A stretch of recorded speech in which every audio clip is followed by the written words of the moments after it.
Hello, everyone, and welcome back to the Tat Nation podcast, where we discuss the Spokane real estate market news and things going on in the area. My name is Connor Phelan. I'm the marketing director here at the Top Agent Team, joined today by Kyle Nash, director of onboarding. And we have a few exciting things we want to announce today. First things first, we're doing a $50 gift card giveaway to Chaps, which is in the Spokane Valley. It's off of Highway 95. Off Highway 95, $50 gift card if you haven't heard about it. Great food there, great environment. Leave a comment below and we'll go ahead and choose a winner on next week's podcast to win that $50 gift card. So again, just leave a comment. And we wanted to ask you guys, would you rather us do a $50 giveaway on this podcast every 2 weeks or a $25 gift card giveaway every single week? Go ahead and let us know that in the comments as well, or shoot us a message and let us know what you think. We're just trying to make this podcast better and more engaging for, all of you watching it. So to start out, we're going to give you some fall tips. We got fall. The first day of fall was today. Today, yeah. The first day of fall. Happy fall. We got some tips here that Kyle's going to go over for you guys relating to real estate, of course. So, Kyle, go ahead and take that away. Awesome. Thanks, Connor. Yeah, so I got 7 tips for basically making your home ready for fall. A lot of things that people forget about when it just basically becomes fall and things start freezing. So first thing I wanted to go over, so you got to check your windows and doors. This is honestly, I'm just going to read this, but it's one of the easiest ways to save on your energy bills, letting in cold air. Just make sure that, you don't just have some random window open in your house, or check all the seals around your windows as well. Generally, newer vinyl windows, you're going to be able to tell whether the gas seal has actually broken in the glass, and it'll kind of look discolored like a little rainbow inside the window. So just be sure to look out for those if you need to get windows replaced or resealed or anything like that. That's going to help save a lot on your energy bills. Second tip is to clean your HVAC. So if you guys don't have an HVAC company, we'll absolutely refer some out to you and get that done. It's always good to have your HVAC cleaned in the wintertime because your HVAC operates differently in both seasons, and Spokane is very hot and very cold. There's not a lot of time in the middle, so a lot of the year you're going to be using your AC a lot of the time, and then the rest of it you're going to be using your heater, depending on what type of heat source you have. So definitely have somebody come out, inspect, and clean your HVAC. Tip number 3 is definitely check your fireplace if you have one. Getting a chimney sweep out to clean your chimney. A lot of soot builds up inside chimneys, so that's how sometimes some house fires can actually get started in a chimney. So definitely have somebody come out. You can do a visual inspection on the exterior as well. But again, I would recommend having a chimney sweep come out and take a look at that. And then tip number 4 is clean your water heater. That's something I always forget to do. It's good to do that at least yearly, and so this is a great time of year to do it. All you do is you just turn off you turn off your water heater, and there's a drain generally at the bottom that you can just hook a garden hose to.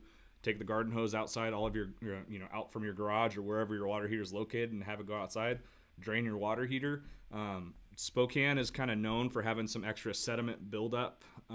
So like calcium. If you've noticed that you don't use a sink or you don't use a faucet for a couple weeks or something, or maybe even a couple days, and you get some white buildup on your faucet, that just means you have some calcium buildup. Or I've noticed it with like our Brita at home. We have a Brita filter, and when you fill that up, you'll start to kind of see a little bit of a white buildup on there. So that's a calcium buildup. So that just means that your water line, Spokane has calcium. So in the water, and calcium is just a normal thing that happens. So check your water heater. That's going to build up around the element. So when you're using your element, or when the water heater is actually in use, that's going to build up around that heating element. It'll stress out the water heater a little bit more. So tip number 5, protect all of your hoses in the exterior. Got a little what's it called? I already asked that. So this is a hose bib. I was gonna say a prop. I've got a prop for today's tip. So this happened to me a couple years ago. I'm gonna zoom in on the camera there. But if you leave this, let's see if this will do that. Yeah. So if you leave it if you don't have your hose protected, there's generally about a 10 to 12 inch copper line that comes in, and then that'll burst. So you want to make sure that doesn't happen. So what you can do is get some hose bib covers that you put. There's a little rubber band that goes around it, and then you tighten it, and it'll go around your hose bib for the winter. So they're like $3 or $4, Home Depot or Lowe's. I mean, you can generally pick them up anywhere.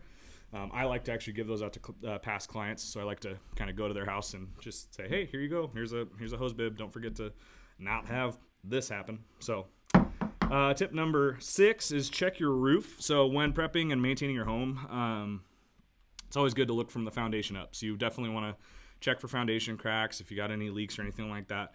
But definitely go over your roof to see if there's any leaks or anything like that coming through, or any shingles missing or anything like that if we've had any windstorms. And then you want to check your gutters if they're clear of leaves, sticks and debris, anything like that. So you want to check that.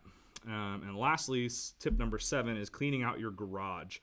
This is a big one, and I actually didn't even know this. I was reading this. So any unused gas equipment, so any like propane tanks or anything like that, you want to be sure to actually get those emptied out, because if there's sediment or anything like that in there, it could potentially ruin that equipment if you don't use it all winter.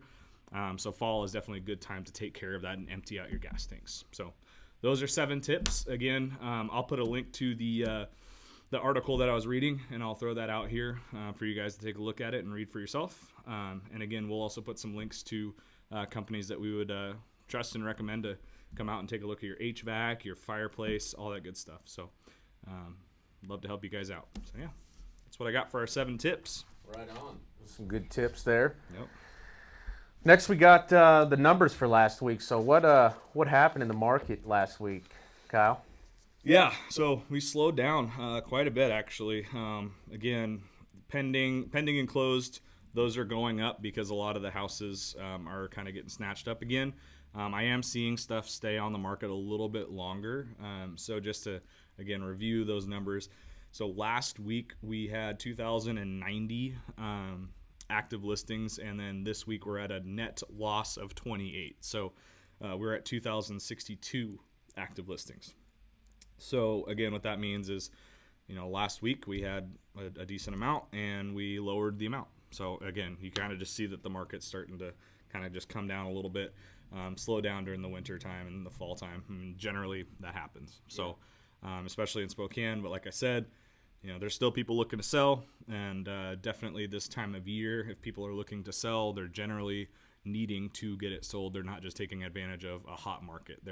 They need to get this place sold. So a lot of the time sellers may be a little bit more willing to work with buyers on some, extra conditions or anything like that. So You think any of that had to do with the smoke from all the fires and stuff?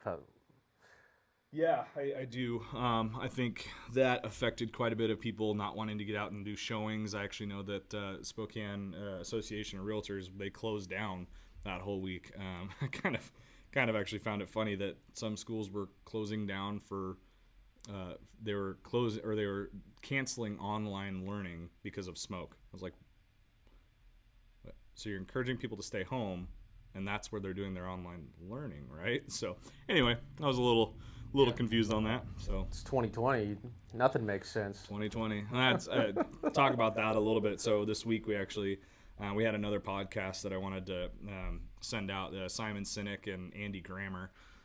Something that they talked about a little bit is just, I guess, the power of positivity. And I know it's kind of cheesy to talk about it sometimes, but I think there's so many people out there right now that we're just like not surprised if aliens come down in November or something like that. I was like, how can 2020 just get worse and worse? And that's what a lot of people are saying. And the more we keep throwing that out in the universe, it's almost like we're just asking for weird stuff and crazy stuff to keep on happening. Yeah. So the more that we focus on some of the positive things that are actually happening, because there's still a lot of good that's happening. It's just it's easier to focus on the bad stuff than it is the good stuff. There's a saying, especially with management and employees and things like that, it's a lot easier to focus on the one bad thing that somebody did versus the 99 good things that they did, right? So I think that's where a lot of people's mentality is, and I think naturally most people are pessimistic, and it's something I struggle with. I would love to hope that the year just keeps getting better and better, and the more I keep throwing that out there and the more people that keep throwing that it's going to get better, I hope it does. So Yeah. Yeah. I watched, I don't know if you've heard of the movie or the book, Law of Attraction. Yep. Yep.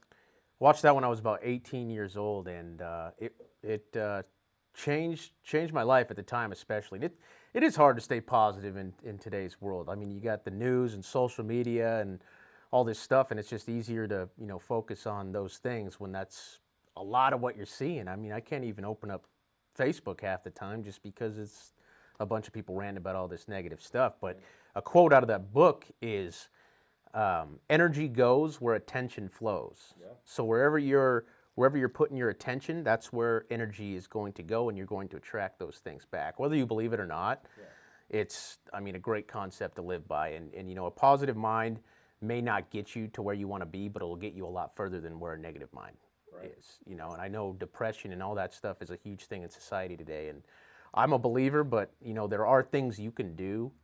Changing your mindset, getting out of the house, going to work out. I mean, there's so many things that you can do to improve your overall mindset in today's world that you just kind of have to put the effort and the energy toward it to make it happen. So, yeah, that was a great podcast. Andy Grammer. Yeah. I mean, he's a singer, right? Yeah, he's a pop singer, and he's got a lot of hits going on, and he does a lot of cool things with he'll call people out in like his concerts and actually like kind of write songs about their like struggles like right then and there. It's kind of cool. So another part of that podcast that he talked about was just the difference it makes when you pay for the coffee behind you or something, but he took it one step further and was like, don't just pay for them, but ask the barista, like tell them, hey, like you're beautiful, like have a great day. And that just completely, like when somebody's watching the barista say that, that's just the chain reaction of it's the happiness drug. It's oxytocin, right? Yeah.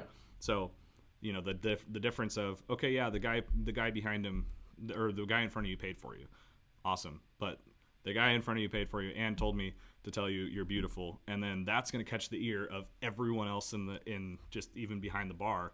They're gonna hear that and they're gonna be like, oh, that's cool. So that's the kind of stuff that I think it's a lot better to have a chain reaction of that happiness stuff going on versus it's so much easier for us to all kind of wallow in our self-pity or whatever, and everything's going so wrong. And that's the other part of social media is like it's so much easier for me to, like, you look at one post that's negative. I mean, again, if you haven't seen The Social Dilemma, that's like number 7 on Netflix right now. They basically go over how advertising and everything works through social media. Again, I don't know if this is going to get flagged. I noticed that our last podcast, we started talking about stuff and our views went extremely low. So I don't know if that has anything to do with it, but yeah, I mean, it's kind of crazy. So let's see if we can beat the algorithm and people listen to this, and hopefully it helps them out. And, again, that social media is an engine for advertisers, and that's all it is. It's they want to know everything about you and put what they want to sell in front of you. Yeah, there's a reason that Facebook is a $500 billion company, and they offer a free service. The way they make their money is through advertising. They know what you like, they know who your family is, they know what you hate, they know your birthday, they know where you live. I mean, they have all this data on you, and they sell that to advertisers to make a fortune.